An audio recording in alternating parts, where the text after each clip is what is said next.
Have a nice day to everyone, guys.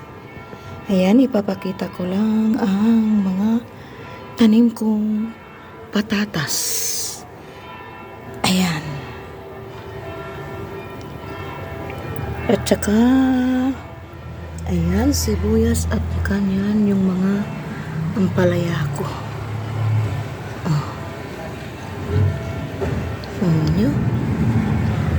At ang nakapagtataka, guys, first time kong ng patatas.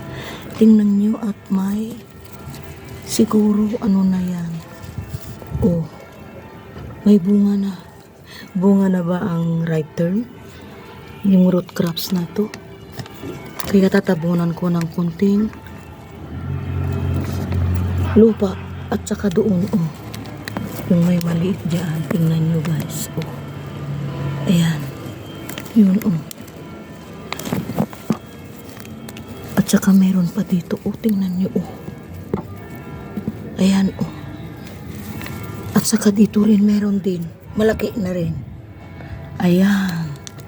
At saka meron pa dyan, Ayun, Wow, thank you, Lord. Ayan. Dadagdagan ko ng ng lupa. I'm so thankful. Kasi guys, yung napanood ko at saka nabasa ko, yung patatas, pag may mag-i-sprout na, bawal nang uulamin dahil cancerous daw. Kaya ayun, ito, mga itinanong, pati yung sibuyas, pag nag-sprout na, hindi na pwede uulamin. Pag nag-sprout na, yung mayroon ng dahon, ganun. Kaya itinanim ko. Mayroon pang isang ampalaya dyan. At ampalaya dyan. Mamimiss ko itong mga tanim ko. Marami pa akong tanim ng ampalaya doon sa kabila, guys. Kaya ayan, yung mga dyan ay transfer ko. Na ako, naka-ready ng pang-transferan ko. Ayan. Ito ang tanim ko ng 2026 na summer dito sa Venice. Ayan, ito ay ng gelato, ba yun? Ice cream.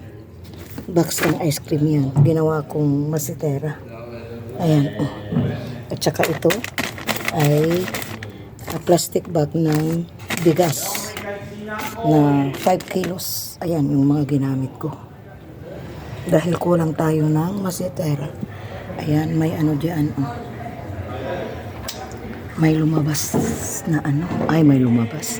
May dumaan na gondola. Nandito tayo sa may kanal, guys. Okay.